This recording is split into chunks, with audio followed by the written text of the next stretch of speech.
It's been really hot here in Rhode Island. I'm sweating like a pig. Which is great because today I'll be reviewing the 1992 classic Porco Rosso. And you know why? Cause I don't know jack squat about anime.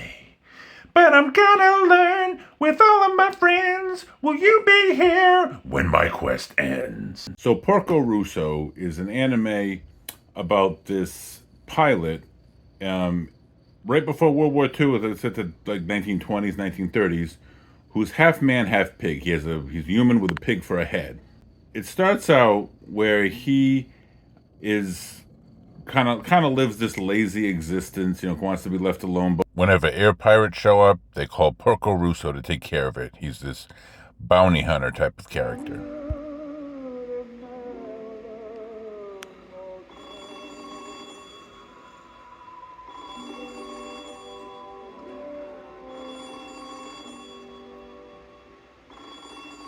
Kind of like an edgier, more realistic version of TaleSpin.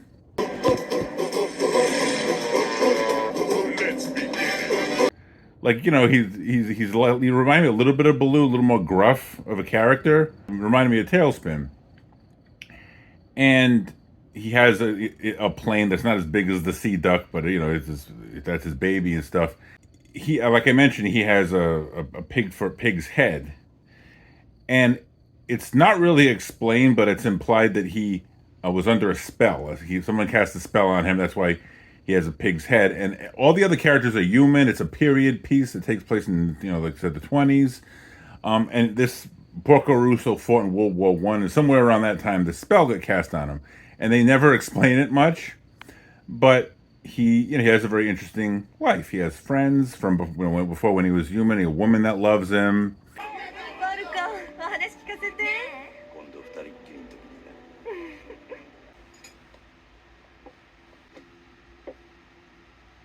There are people after him. The other air pirates are after him. There's an American pilot who kind of teams up with these air pirates, and they're after him, and the government's after him, and all this kind of stuff. One of the things that made me laugh was how stupid, like, all the air pirates in this movie are really, these dim-witted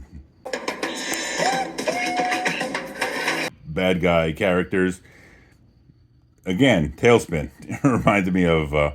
Yeah, this is Don Carnage speaking to you with my voice. Greetings and salutations, fellow aviator. It is I, that panic-provoking pirate, Don Carnage. I can't do it, but this will definitely remind you of this. Definitely give you Don Carnage vibes.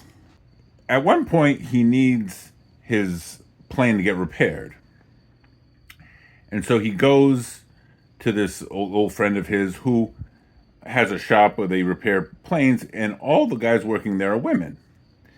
Now, because of the time period, well, that's surprising that women would be working and flying planes and stuff, And they address that's the time period and stuff like that. But all the good guy characters respect women. There's a lot of hardworking women in this movie, and they respect them and so forth. And the guy who runs this repair shop, he has a 17-year-old granddaughter who kind of develops a little crush on Porco. Now, Porco mentions what year he was 17 himself. So he's an adult. He's got to be in his 30s, right?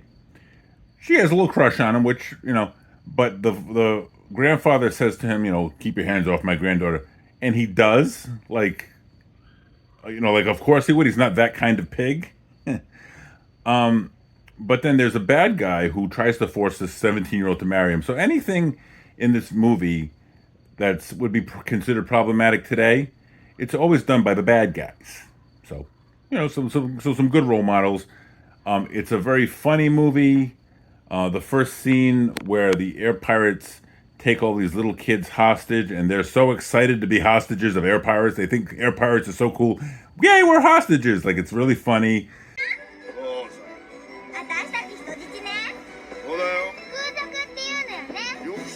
And something else about this movie that was a little weird for me personally. I prefer dubbed anime. Like if I watch a movie from another country, I prefer it to be. I don't like reading subtitles. And I put it on HBO Max. it only had Japanese subtitles, and just to show you how badly I wanted to see this movie, I'm like, fine. I was happy with the subtitles. I did enjoy the movie, but at the beginning, there's like this little words on the screen explaining the setting and everything like that, but it's like a whole bunch of different languages. Like you have to find English, and then you have to pick which language you speak, and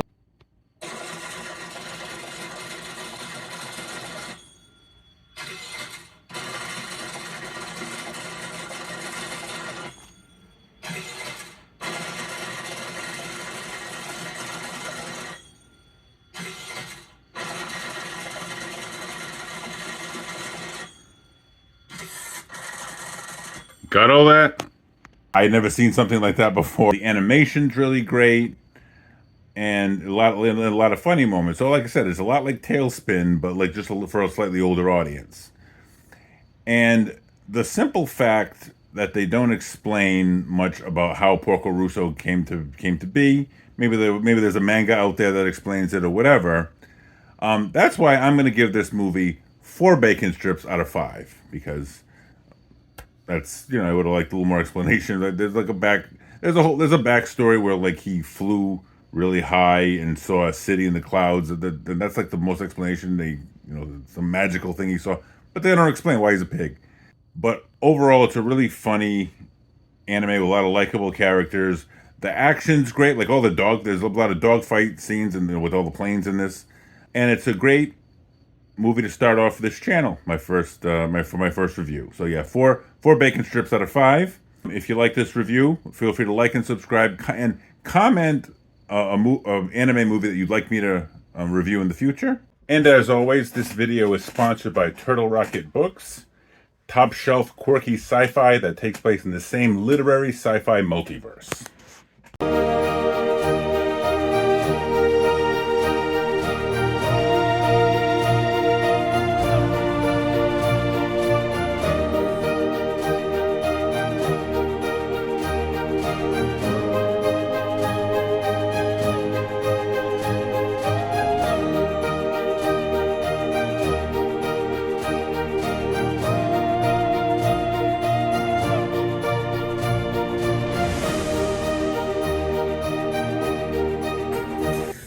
Want to see some weird stuff?